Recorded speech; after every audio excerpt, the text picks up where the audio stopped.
But a man that I can just pick my shots on all night. And the only way he will win is tagging me, he's in trouble. And it's because I've never really been out or really hit hard. And statistics show that my constant ripping all night cuts a man. My 210 and my snap. That steady hit a man. If you notice, Frazier's just a machine. He keeps coming, he don't think. He's like a robot. You wind him up, you wind up the little doll and let him go. He just keep coming, and everybody hit him, and he just keep coming. And I'm glad he's been built up as a giant, because everybody I defeat, well, he had a sore shoulder, he had a sore back, or he was a bum, or he hadn't been tested, or he didn't get hit. I want him to build him up real big, make him just a terror and a giant. And right after the fight, I'm going to break my neck, get into the newspaper stand to see what the excuse is the next morning. I'm just waiting to see what the excuse is going to be when I whoop Joe Frazier. Although Ali is obviously looking ahead to his showdown with the champion, Joe Frazier, his next fight, as we said, will be against Oscar Bonavena on December 7th.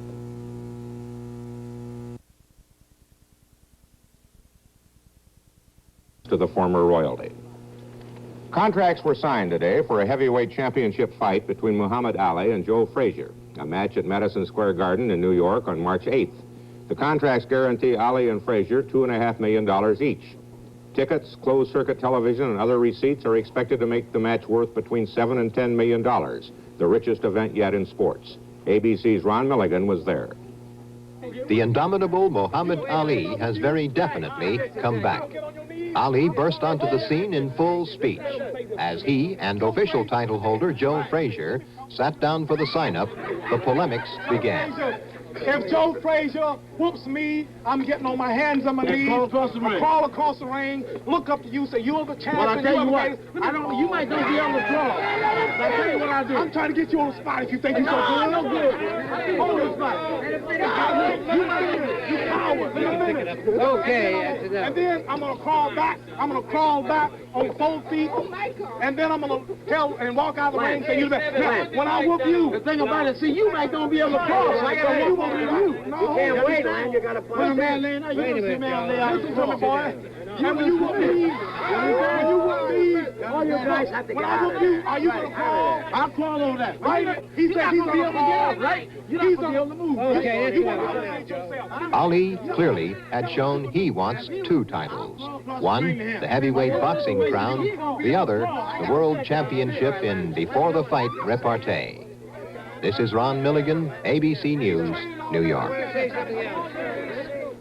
The New York Times' Arthur Daly noted today that if the fight goes the full 15 rounds, each fighter will have earned $45,000 a minute, which is roughly in line with presidential guidelines on anti-inflation policy. Howard will be back with tonight's comment in a... How long will ye break me in pieces with words? Heavyweight champion Joe Frazier and deposed titleist Muhammad Ali, both undefeated, signed in New York today to fight in Madison Square Garden next March 8th. Each was guaranteed exactly $2.5 million, by far a record payoff to any athlete for a single sports event. So it's not surprising that both men immediately started drumming up publicity for the fight, each continuously interrupting the other with dire threats at the signing ceremonies, and conversationally, it looked like a draw. The Federal Trade Commission to kill all the animals and all the people at My Lai. David? The Pentagon issued a draft call for 17,000 men in February, the same as this month.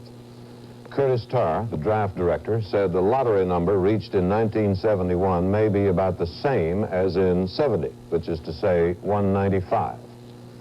Some time ago, he told a congressional committee that numerous colleges, including some of our most famous, fail or refuse to cooperate with local draft boards. Some refuse to answer any questions at all. In others, when a student leaves college, it simply refuses to tell his draft board. The Pentagon hopes to have an all-volunteer Army by 1973. Senator Stennis, the chairman of the Armed Services Committee, will have something to say about that, and he doesn't like the idea. You've heard a lot about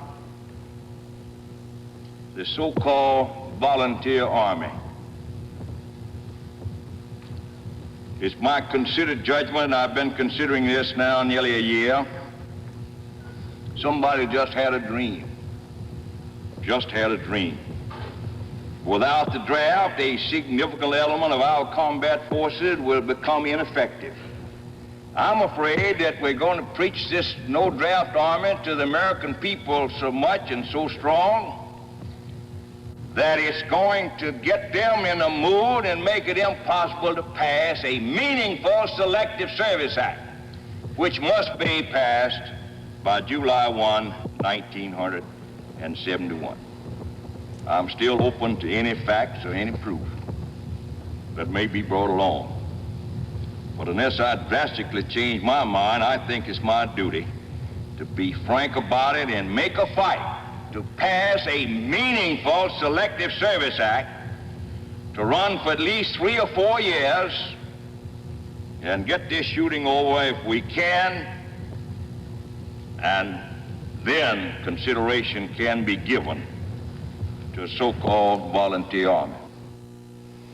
Raise your right hands and repeat after me. I state your full name. I, Gilberto Perez, do hereby acknowledge you have voluntarily enlisted. An all-volunteer army may be a long way away, but enlistments are up nationally, especially in recent years. In the Chicago area alone, the Army reported that during the first half of 1970, about a fourth of those taken into the Army were volunteers. But by the last 3 months of the year, volunteers made up more than half of them. Military justice. So help me God. So help me God. Much of this is attributed to the so-called new Army image found in many overseas bases and in a few stateside ones like Fort Carson. There's been a lot of publicity about it, doing away with reveille, with KP and inspections, and apparently this is luring recruits. It has to, because recruiting sergeants can't use this yet, because there's no assurance a recruit will wind up at such a base. Not yet, I'll tell you where to go. First of all, Melvin, I'd like to discuss a few of the benefits in the Army. Do you know about any of our benefits from the Army service? No, the new Army practices are by no means universal. Already there are congressmen on armed services committees complaining about the Army turning into a country club.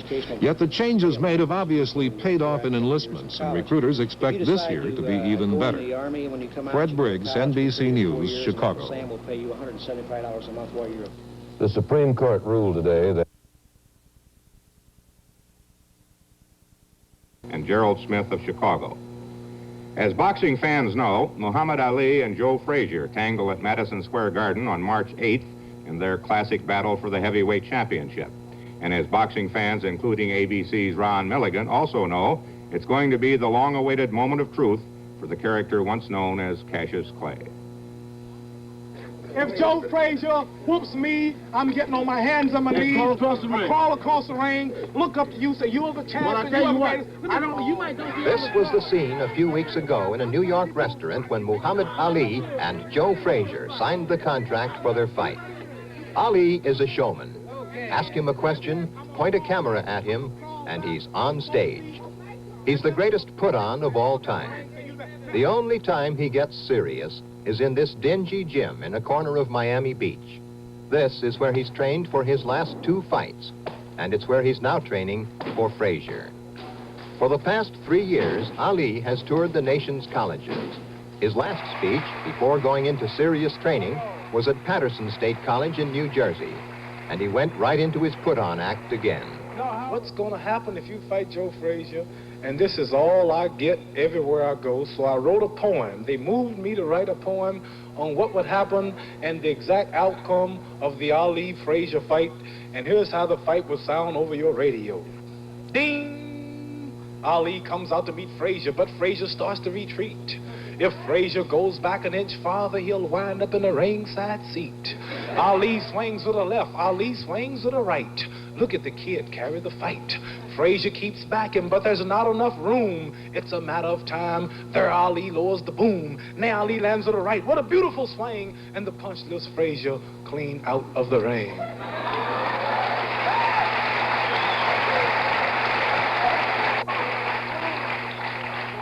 Frazier's still rising, but the referee wears a frown, for he can't start counting till Frazier comes down. Now Frazier disappears from view. The crowd is getting frantic, but our radar stations have picked him up. He's somewhere over the Atlantic. Who would have thought when they came to the fight that they witnessed the launching of a colored satellite? Ali loves the role he plays. Super champion, the coolest, the clown. But the Frazier fight will be the roughest of his career.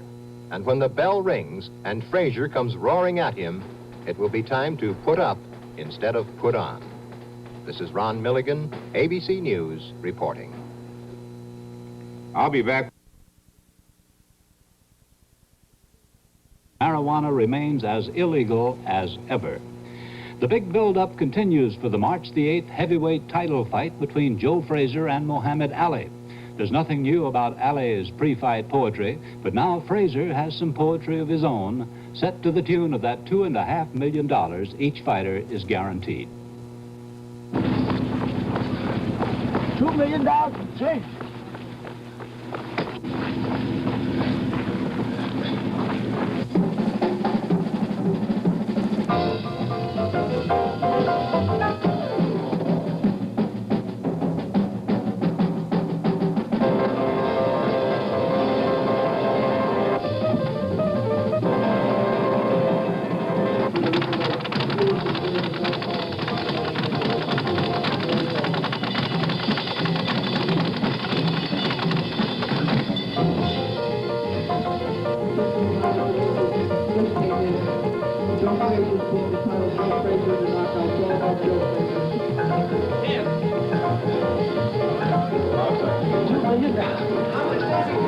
$2 million of change.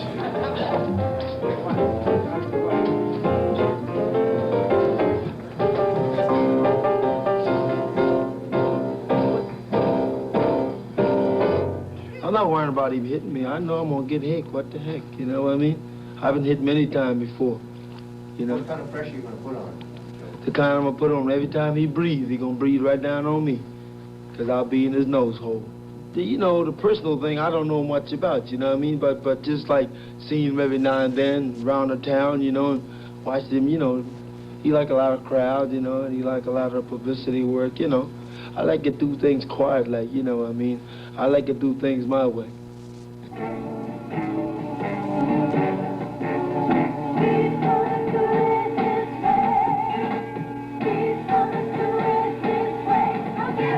And now, the time is near, the time is here to check my hopes and prepare to take the dare.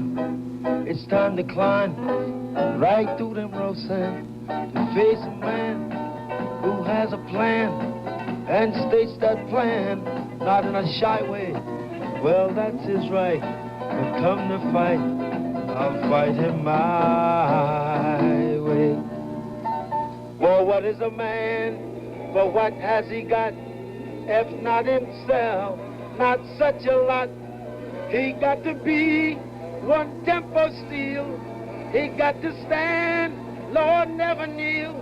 The records show I took the blows and did it my way.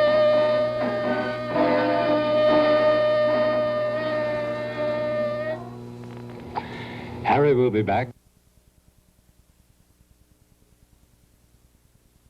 To allow us to relax.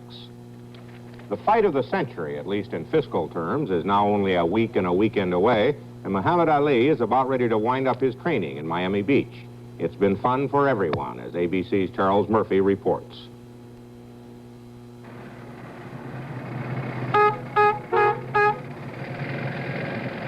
The biggest tourist attraction of the season on Miami Beach is Muhammad Ali driving a replica 1901 Oldsmobile down Washington Street.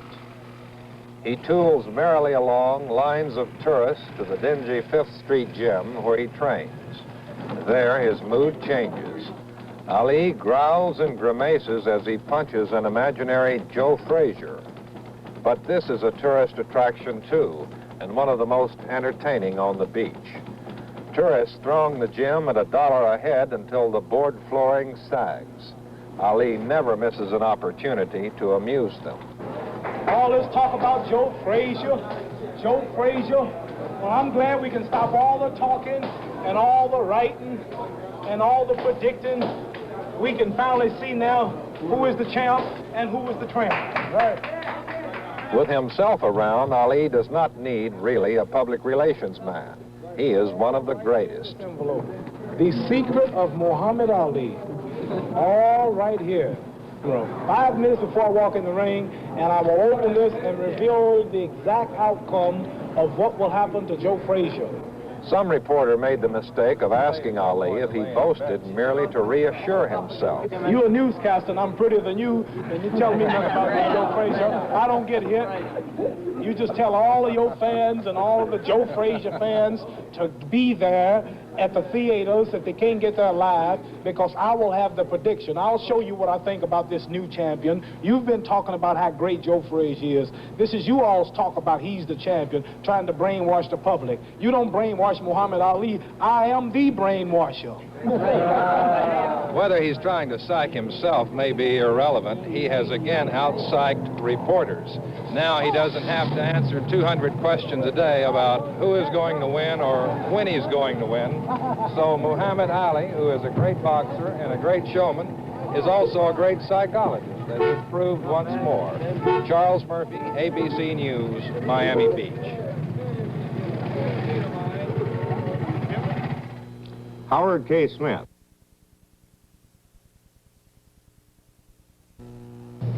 Heavyweight boxers Joe Frazier and Muhammad Ali meet in New York's Madison Square Garden Monday night in what one promoter calls the biggest fight since Cain tangled with Abel. Others are content to call it the fight of the century. But in any case, as Hughes Rudd reports, it's most certainly boxing's biggest business deal ever. In a curious way, the preparations for and merchandising of this fight overshadow the match itself. A tremendous non-event is shaping up, with a life independent of the sweaty reality of Joe Frazier and Muhammad Ali. It's one ticket. It's $10. This is showbiz, the big-time box office. Closed-circuit television will carry the fight to 360 cities in this country and Canada for as many as 1.5 million customers. And each of those customers will pay from $10 to $30 each. And it's a worldwide extravaganza, say the promoters. At least 25 foreign countries will show the fight on TV. Gross revenues may hit $20 or $30 million.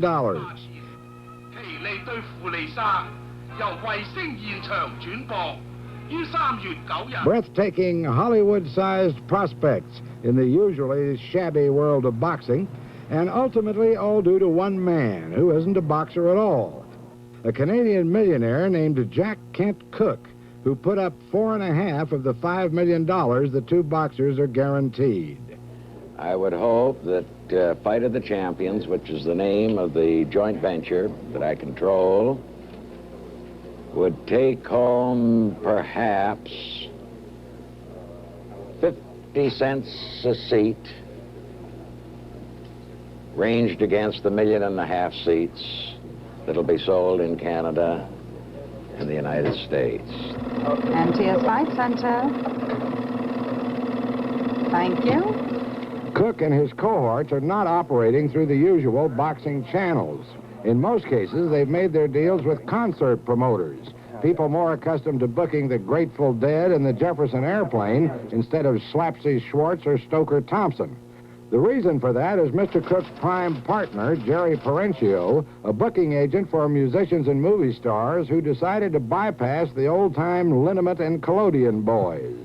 Those that were not flexible didn't get the fight, and a number of those that were flexible did get the fight. And there are always those that are sad that they, at this point, they're sad that they didn't meet the terms. But I'm, frankly, at this point, a little tired of all the talk about the money and everything else. A lot of fight promoters are not tired of all this talk about money, mainly because they're not getting any of it. Eileen Eaton is a fight promoter in Los Angeles, but she's not promoting this fight. They're demanding like 60 to 65% cash of a potential gate in advance before they will allow someone to have an outlet. And that means if someone is in the Midwest right now, or a little further east where it's completely closed in by snowstorms, and they've just got to lose everything they've got. But even for those who signed with Parencio, it's not all as simple as setting up a one-nighter for Glenn Campbell. These people are from an outfit called Concerts West, owned in part by Danny Kaye. Concerts West paid $1 million for the rights to show the fight in 8 western states and part of Canada. Tickets to the TV shows are selling, but prices are high and sales have not yet been as colossal as the promoters expected. We've gone into some small communities like in Texas or smaller towns in Canada and smaller towns in various states, Arizona, Oklahoma, and Utah. They never heard of a $10, $12, $15 price. In some cases, we might just as well have hung up a smallpox sign. They just stayed away. But in the larger communities, it's going great. Parencio and partners say they can't lose any money at this point because they're already guaranteed the nut, as they say in showbiz, and that's apparently true. The only question is, how much profit will they make? The deals they made with the promoters put them over the top, and such goodies as a documentary for later theatrical release are still hanging, along with the boxers' trunks. Both pairs of short pants belong to the promoters, as do the boxing shoes, and Parencio has said only half-jokingly that he's prepared to auction them off as souvenirs. Muhammad Ali usually makes a confident, rhymed prediction for free ahead of his bouts, but this time even that will cost the fans money. Might go 1 round, might go 5, might go 6. I really can't say. Not here, but I know what's going to happen, and I will tell you 5 minutes before the fight over closed-circuit television.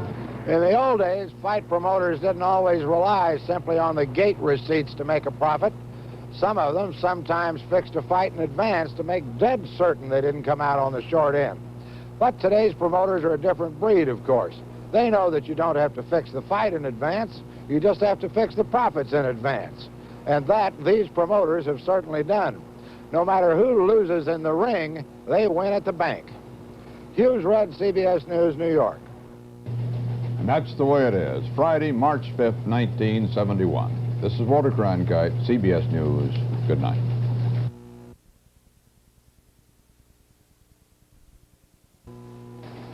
You would have to be a virtual illiterate not to know that there's a big heavyweight championship fight Monday night, but few people, aside from Haywood Hale Broun, know that tonight they're holding the collegiate boxing championships.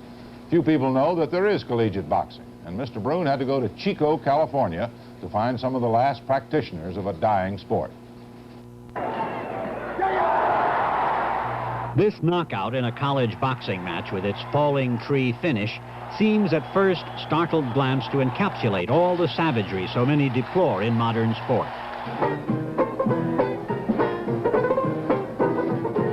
Still within minutes of the pole-axing punch, the jolly strains of the banjo usher the gladiators to pizza and pitchers of beer. College boxing has the easy aftermath of truly amateur, non-scholarship sport, now rare outside the fencing team, and it's hard to imagine the big-timers jovially sharing a good time after a fight for a mythical #1 ship. These members of a boxing class at Chico State College work on the fine points which last year made the school's boxing team national collegiate champions. Year in and year out, this rural California college ranks in the top 3, a distinction made perhaps understandable by the fact that there are only 3 American college boxing teams. At the service academies and a handful of other schools, an intramural program offers the rudiments of the sweet science, as Pierce Egan used to call it, but the classes are more diligent than they are big. College boxing has 9 weight divisions, and the boxers of assorted size and skills share only determination. They even fight for the right to fight. And here Ken Hallen in the high sneakers, a former varsity 180-pounder, fights Billy Myers, shorter and heavier set, for a chance to get banged around in the Friday night matches against the other conference members, the Universities of California and Nevada at Reno. Coach Willie Simmons broods neutrally. A flow of what fight announcers used daintily to call claret enlivens the closing moments of the regulation 3 two-minute rounds, after which the squad, with a control over its own destinies which would stun the regimented ranks of college football players, votes on the outcome. We got 2 for Hallen, 1 for Myers, and about 17 draws. Did you say right in the heat of what just happened that you enjoyed it, that it was fun? Yes, it is. The whole thing is fun. Teaches a person a lot of things about life. Would you say that it's tougher than football, Kent? It's a different kind of a sport. I feel like I enjoy it more. I enjoy practice. I enjoy coming to practice. I enjoy the bouts. Getting ready for a match with Cal, the Chico boxers stab the air with the nervous flash of beleaguered fireflies and watch the bandaging of their knuckles with the gloomy knowledge that other knuckles are being bandaged across the hall. Coach Simmons, who spent many a jumpy afternoon in his long amateur career, understands the mixture of high heart and hiccups. It's not fun in a sense that you box Friday night at 8 o'clock, and from 2 o'clock on, you don't feel too good. Nothing tastes any good, and you're not afraid of winning, and you're not afraid of losing. You're afraid of looking bad. Chico's boxers, victorious on this occasion by 10.5 to 1.5, outdraw the basketball team on home grounds, and 4,000 is a usual crowd, a strange mixture of the neighborhood club gang and college claques, like the obviously named Block C. In the old days at fights, the girls present led cheers for jewelry stores. At a time when football is almost as big a boon to the crutch industry as skiing, Simmons says the violence of his sport is largely symbolic. College football is much rougher than college boxing. You're in the ring with somebody your own weight. You have no one to help you. If you get in trouble, such as an eye cut, either the referee, the doctor at ringside, or your own coach takes care of you. You get a stand-up count until they look at you. They check you over. In football, why, they can't give you that count. The decline in college boxing began in 1959 when a fighter was killed, and accelerated the following year when the intercollegiates at Wisconsin produced a second fatality. From 150 schools taking part in college boxing, the number melted to 19 in 2 years and then to 3. Stricter eligibility rules now keep out of college boxing anyone with appreciable experience in the tough competition of the Golden Glove and other amateur rings. And Simmons has no wish to find another Chuck Davey, Billy Seuss, or Pete Rademacher, to name some collegians who went on to pro fame. Move those hands, move them, move them! Some of my kids go out, and I know they're not going to win unless a miracle occurs. But what I'm after is that they'll hold their hands up, they'll take care of themselves, they won't be routed so badly that I have to stop it, and they get a sense in themselves of confidence. Once they get this confidence, they become a better teacher, better salesman, better anything in life.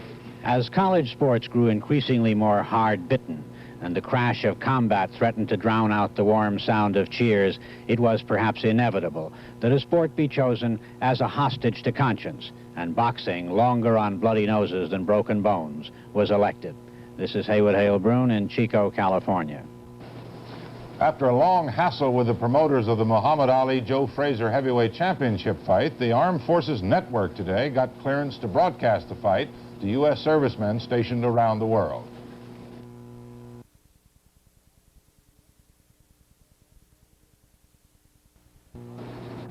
Tomorrow night in New York at Madison Square Garden, there will be a fight, the richest fight of all time. It has had more words written and spoken about it than any fight in history. It is, in case you just woke up from a coma, the heavyweight championship fight between the incumbent Joe Frazier and the man who lost the title in the courts, Muhammad Ali. A report now on the careers that are about to converge from Haywood Hale Broun. It is hard to remember the laughing, light-footed, light-hearted Cassius Clay of 1960. A hero of that year's Olympics and apparently on his way to distinction and acceptance. Joe Frazier, a gold medal winner 4 years later, seemed to the observing establishment perhaps a sounder model for a boxing immortal, devoted as he was to the ideals of hard work, and showing, as he did in this fight with Chuck Leslie, a keen pleasure in that work, Right, well, I get a kick out seeing a man crumble to his knees more than anything, you know. Clay's laughter somewhere turned